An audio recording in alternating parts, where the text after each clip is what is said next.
Hello, and welcome to another episode of Trusted Talk. I'm your host, Michelle Davidson, and today I'm joined by not one, but two fantastic guests, Lila Key, Chief Product Officer here at Global Sign, and Jane Franklin, CEO of Newstar and founder of Insecurity Movement. Hello to you both, and welcome to the podcast. Hi. So happy to be here. Hello. So this month's episode feels very fitting as last week was International Women's Day on the 8th of March, and we're discussing women in tech. Was it a coincidence? Maybe, but I'd like to kick off by asking each of you, what inspired you to pursue a career in cybersecurity? We'll start with you, Lila. Okay, well, thank you. Well, it was a bit of being in the right place at the right time. I was working for a defense contractor that was using public key infrastructure technology for military applications, but it was at the cusp of the dot-com boom where websites were emerging and the internet was emerging. And all of a sudden, it became very obvious that there was a need to secure those transactions and that we could use some of that same technology that we use to encrypt transmissions in the field in a more commercial application. And I found that quite fascinating. And I was really excited to be selected, one of a handful, to be part of a little spin-off and be part of this commercial journey to bring security to commercial applications. Wow, that was like a really interesting way to come into the industry. And what about yourself, Jane? Yeah, well, I think I've never met anyone actually who's come into the field the way that I have done. And I came into the field in the late 1990s. And the reason that I kind of came into it was to start a business. And I started a tech company. And way back then, the only things that really excited me were either AI or security. It wasn't called cybersecurity then, it was called IT security or network security or information security. And so I came in to build a business in technology and to grow it and sell it. So essentially to make money. But the thing is, as time went on, it really became so much more than just building a business or working with cool tech. I really kind of saw just how far reaching and life changing cybersecurity, could be. So for me, it really was far more than just protecting data, because when you actually think about the impact that we are making in cybersecurity, we're safeguarding people, we're safeguarding businesses, even democracy itself. So the more I worked in it, the more I kind of realized, it stood for so much more than just making money. It really was about, combating some of the darkest issues in security. We've got criminals who exploit the digital world for like truly horrific things. Working in this industry is actually incredibly rewarding when you look at the impact that you can make. Did you ever feel like you should have gone into AI, knowing where the industry is now? No, I don't. It's like we've got that convergence now, which makes it really, really exciting for me because, way back then, in the 90s, AI was too new. It just really, no, and I know people will say AI has been around for 50 years and things like that, but really it was too new to build a business. When I started my business in cyber or security, it really was still new then. Websites were new, mobile phones were new, email was new. They hadn't been around for that long. So actually kind of like building a business in security was feasible at that time. Building a business in AI, I didn't think was. And I really was drawn to it because, not just because of the money, I thought it was exciting. And I'm going to cringe when I say this, but I have written about it and I've talked about it before.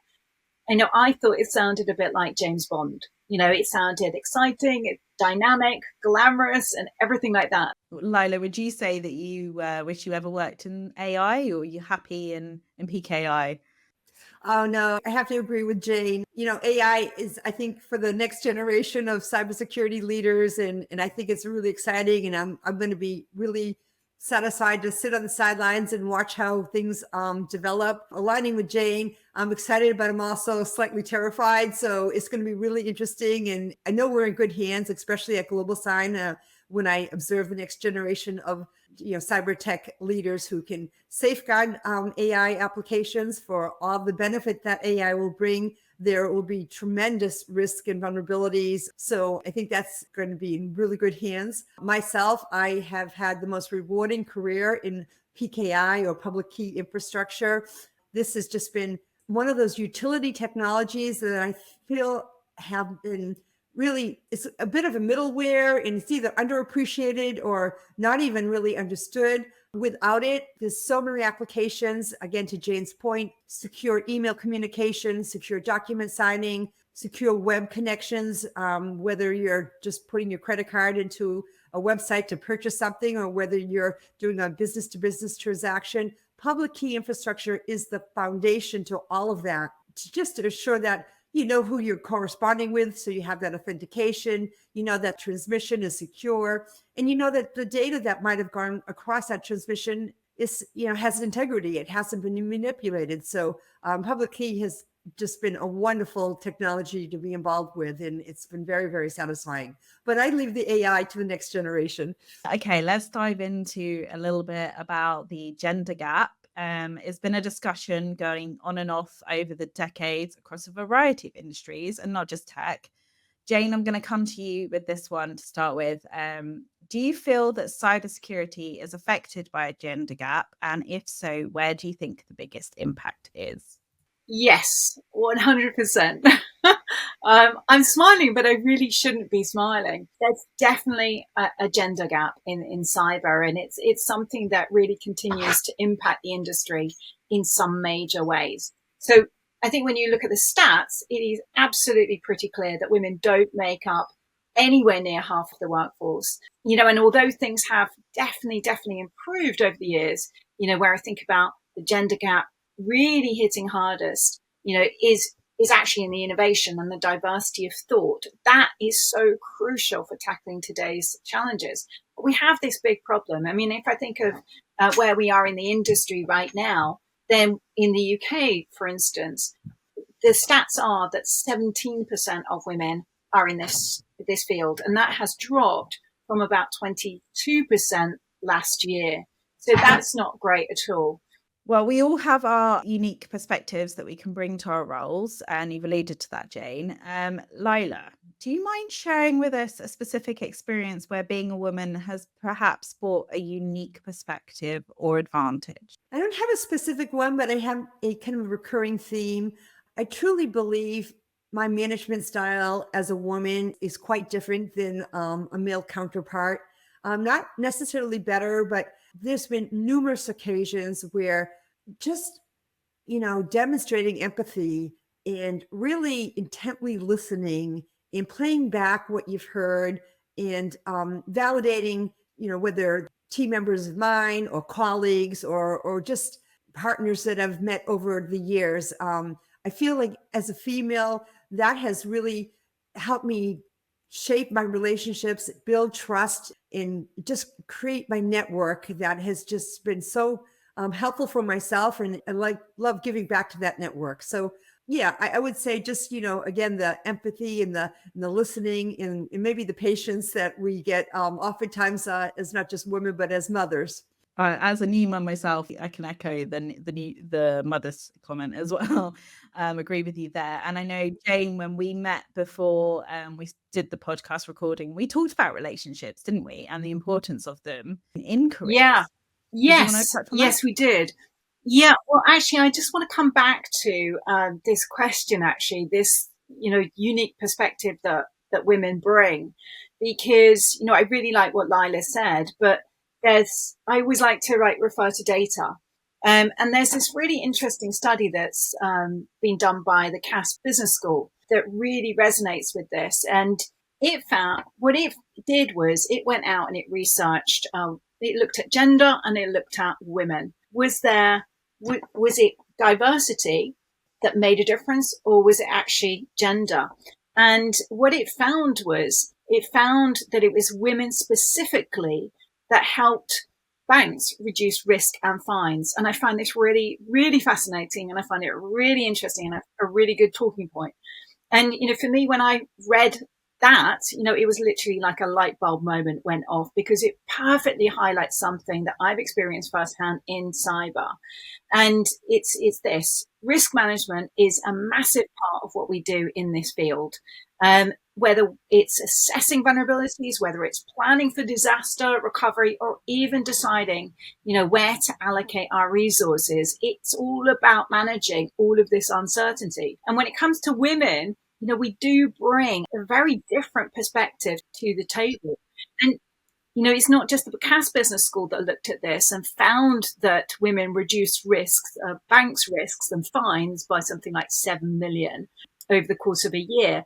But also the World Economic Forum, they look at risk and they look at the differences that gender can bring. And they've been tracking that for absolute years. And it's really interesting when you look at the differences between men and women, and then you look at, well, what happens when we bring everyone together. When you do look at it, and when the research is done to assess the difference, it is really interesting. And for me, when I saw that, the Cass Business School's report, I didn't actually necessarily expect to find that. I thought it would be diversity that would really show the improvement, diversity of thinking, diversity of so that we can innovate better and make better decisions and things like that. But in this case, it was actually gender. So I find that really fascinating. Lila, did you have any comments that you wanted to add to that, what Jane's just discussed? Yeah, well, I completely agree. And again, this perspective is really important, even from the most practical notion. User experience is one of the areas that Global Sign and most technology companies understand is of great importance. It doesn't matter how great your functionality is if the user journey is not satisfying or easy to navigate. And technology companies need to understand, or all companies need to understand, that women are buyers, women are users, women are decision makers. And having a woman being product development, to have a perspective shared with the developers who are going to code the experience from a woman's perspective is not just the right thing to do, it's good for business. So that's just another dimension I would add to Jane's comments. That's a really interesting point. And I know one of the questions we've got later on is going to touch a little bit more on that. So I'm going to park it just for a moment to a bit, some really useful insight and really kind of helpful information that you shared there. Obviously, currently, cybersecurity as an industry is seeing a lot of change. There's new regulations and a lot of evolving tech, such as post-quantum. And we've touched on AI as well. But Jane, I'd like to come to you with this one. And Lila, if there's time, we'll come for any other additional comments. What emerging trends in cybersecurity excite you the most? I mean, literally, I could talk about this all day. So it's just like, where do I start? But I think two that really stand out for me are the role of AI in threat detection, specifically in the threat detection and response, and its application in human risk management solutions. Both of those, I find really, really exciting. And it's really like we're stepping into this whole new era of what is possible for us. And I think it's really exciting to actually see it unfold. So, when we look at threat detection and response, it literally is just an absolute game changer for us right now. We've got this sheer volume of threats coming at us, the complexity of attacks, they're sophisticated, they're simply mind-blowing. And so now with AI, well, it's like having this like super smart assistant, working with us, tirelessly in the background, like analyzing the patterns, spotting anomalies in real time, and even automating responses, faster than we're able to, as human beings. So it's faster, it can be more accurate, and honestly, the closest thing we've got, I think, to a superhero, in our field. And then, when I look at some of the major threats like ransomware, which has been like growing in recent years, it's still growing, but the great thing about where we are with ransomware, and the great thing that where we are with, the technologies that we have, is that the attackers are not getting through to encryption, so the AI tools that we're using are stopping them, so yes, they're still there. Yes, they're growing, but we're able to stop them so that they're not going through to encryption. So that's really great news for us. And then when, we look at, the human risk side and how AI is really helping us on this front, whether it's phishing scams, or it's just simple errors. We know that humans are vulnerable. Some people will still be saying that humans are the weakest link. And none of us like that. We like to think of humans as being our greatest shield, when they're trained and when they've got technology to support them. And in this case, when we look at AI, then it is supporting us. It can support us with the right tools, that is. So it can help us predict risky behaviors, flag actions in real time, and really create those adaptive training programs that we so desperately need that can actually change how people are operating so that we're not vulnerable. So it is about, these tools can really help us to stop these attacks happening. So it's great. It's a total game changer. Yeah. So those are two immediate things, when I think about technology that is particularly exciting me right now. Who knew those years ago when you're setting up your company that AI would be one of those trends that you'd come back to? Lila, did you have anything you wanted to add to that? I know AI, we talk about it a lot here internally, and all the kind of threats that we help protect here at Global Sign. Is there anything you want to kind of Yes, add? for sure. I tend to look at it through the negative lens because we're, that's our space, is securing the vulnerabilities. But I'm certainly very excited. I see AI being implemented within the organization at Global Sign with incredible productivity gains. It's being implemented in our operations, from, how we verify identities, how we provide customer support, but it's also being used to accelerate product development in terms of coding. Then certainly just in analytics, being able to take data and analyzing it and have actionable outcomes faster and more effectively, all from amazing AI tools that we have implemented. But, as much as I'm excited, I also see the fake images in the damage that fake images do to individuals and organizations. Like a lot of technologies, the bad guys sometimes outpace the good guys, at least initially. So it's going to be exciting and a bit terrifying to watch how this all unfolds. Definitely. Jane, you look like you're about to add something there. Go on. Yeah, I mean, I would say it's like cat and mouse, isn't it? We innovate, they take our tools. I don't necessarily think we take their tools, but definitely they will use our tools in order to do bad. And it is a constant game of, we've got the advantage, oh, now they've got the advantage, so it really requires us to innovate, and the tools are getting better. If we think of like AI, or they're using AI, the phishing scams are from them are better. In the past, we used to advise on looking out for spelling mistakes and things like that. That's not the case now, because everything goes into AI tools, ChatGPT, or whatever it is that they're using. So they're becoming harder and harder to spot. And that requires us to innovate better so that we can have things like machine resistant tools to stop humans from falling for those types of attacks. So it is really exciting, but it's cat and mouse. I've got Tom and Jerry running through my head right now. So we have covered some really interesting topics there, but I'd like to look at it from a little bit of a different perspective now. What is your vision for the role of women in tech 5 years from now? I think the women, we really need to increase that percentage of women involved in tech. And I think that really starts in kindergarten.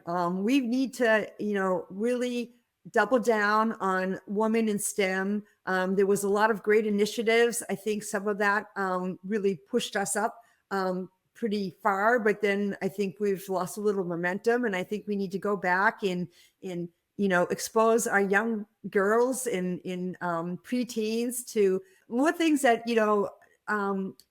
make them feel that they can tackle STEM, and that they are part of STEM, and that they have contributions, and it's not a barrier to entry for a woman, that that they are capable, and it will be a rewarding and exciting career for them.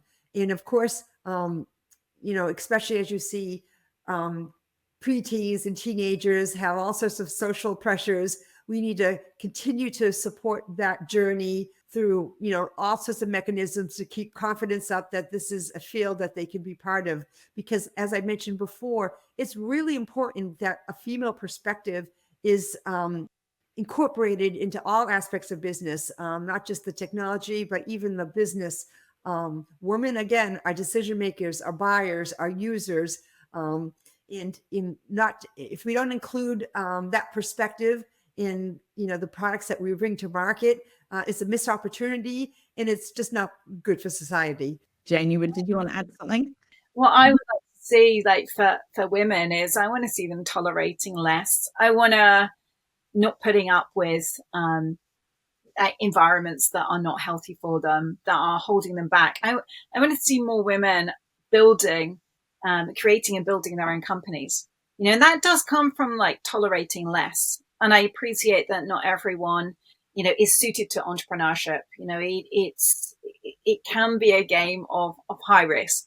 Some people will say, no, it's not. If you follow a process and you know what you're doing, then you've got the right team involved and so on. It's not a game of high risk. It's a very measured risk process. But I do think it is a game of high risk, and I appreciate that not everyone's up for that, and it doesn't suit everyone. I totally get that, but I do want to see more women owning their own companies and building them, because they are just so capable of that, and that way they benefit. Because when more women do well, more people do well. Families, societies do well. There's like so much data available to look at, when we talk about things like that. So yeah, I want to see less toleration. And I also want to see companies really stepping up. I want to see women stepping up as well. Well, on this podcast, we've got 3 women in tech who come from 3 very different backgrounds in 3 different areas of tech. Obviously, myself in marketing, Jane, yourself CEO, and Lila in the product side of the business. So we are kind of representing women in the tech industry here today. I'm going to switch some of the questions around just because we've been talking about it, Jane, where you talked about how organizations can be creating more of an inclusive tech space. What steps can they take to do that? And then we'll come back to my two favorite questions. Yeah, well, the first thing is they've really got to ascertain what the problem is. A lot of the time when I'm speaking to companies, they don't understand where the problem is. So we hear a lot about hiring practices. We hear a lot about language and being inclusive with it. We hear a lot about culture, and all those things are really good. We hear a lot about mentorship and sponsorship. All these things are good. But sometimes a company is actually doing better at some of these things and not so good at others. Sometimes I find that companies aren't even measuring. Sometimes or they're measuring like metrics that aren't helping them. So it can just be a tweak in the metrics, in the measurement. It can be a whole rehaul of the hiring mechanisms, because the current ones are completely biased and unsuitable. So just by tackling the hiring process, we can increase the numbers of women that actually come through to get an interview and then to join the company. Sometimes by looking at the onboarding processes, we get the women who have come through, we help them to be successful in the role. Sometimes when those onboarding processes are not fit for purpose, they're not setting women up for success. Jane, so I'm going to jump to Lila, whether you had anything to add on this. I know you touched on education, kind of in the earlier stages. Is there anything else that you feel like organizations could be doing to help this make it more an inclusive space? I agree with all Jane's suggestions, and I would add to that, putting women in senior leadership, not just your token, head of HR or a couple of middle management positions, but Global Sign Again was an excellent opportunity for me to be on the board of directors, to be in a C-suite, and yes, that benefited me and it was super rewarding. But more satisfying was all the women within the company, or even my daughter and even my son for that matter. They saw a woman in a executive leadership position. And I think that speaks volumes. That is an action, not just words, empty words. So, promoting women, not just in middle management, but, really breaking that glass ceiling is incredibly important. And then I also just think it's a cultural thing. It's really important.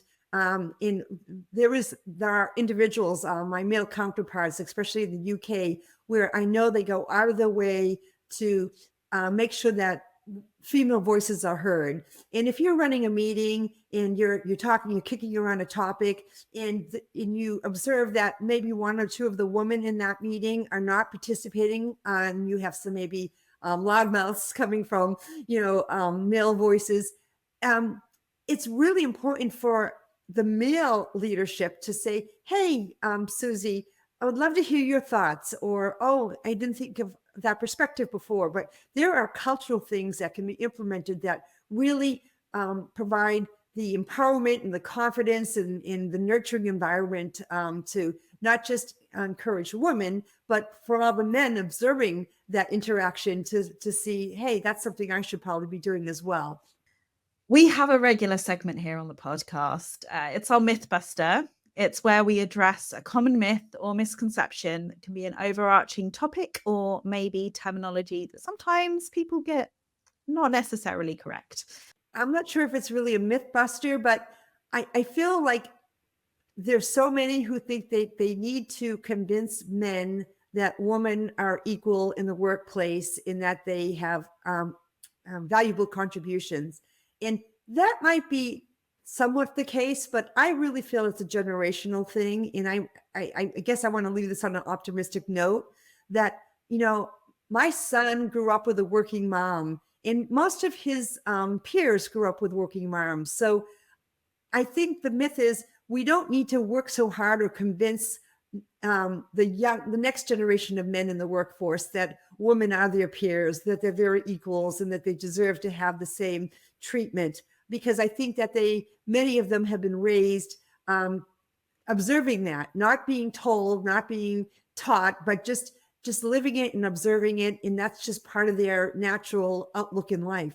So I think one of the myths is that we have to apply that kind of change that we thought we had to do in older generations to the next generation. So I think that's less more cause for optimism. It's definitely been an amazing episode that we've had today, but we're going to end with what is the one piece of tech that you could not live without? Oh, okay. I just have to say, this is a recent time over the last month or so, but ChatGPT has become my go-to for almost every aspect of my life. It has just been so helpful. It's on my mobile phone. Whether I'm traveling and I'm doing a currency conversion, or just need to look up a recipe, or figure out something more technology related. It's just been incredible. Not that there's not flaws with the technology, and you definitely need to, apply a bit of check and balance to the results. But it has really been my go-to tech these days. I love it. Speeds up everything, doesn't it? It's just like it does the heavy lifting. It's such a great assistant. But for me, it's like my phone. My smartphone. It's literally, it's like an extension. It's like so bad. I would find it really difficult to be without that. It just shows how how it's evolved over the years. Still even with new technology advances like ChatGPT and other AI providers, that it's become embedded in our daily lives. So whether it be on your phone, which Jane, you just said you can live without, or building into your kind of work and personal life, like Lila, it does become embedded into your personal life. So it's been a really, really fascinating conversation. I've really enjoyed talking to you both. But that is sadly, I think, all we have time for today. I do want to thank you both for joining me today. And also to those who tuned in for another episode. This has been Trusted Talk. And until next time. Thank you so much. Thank you for tuning into Trusted Talk, the Digital Certificate and Identity Security podcast. Today's episode wasn't just about information, it was about arming you with the knowledge to make critical security decisions immediately.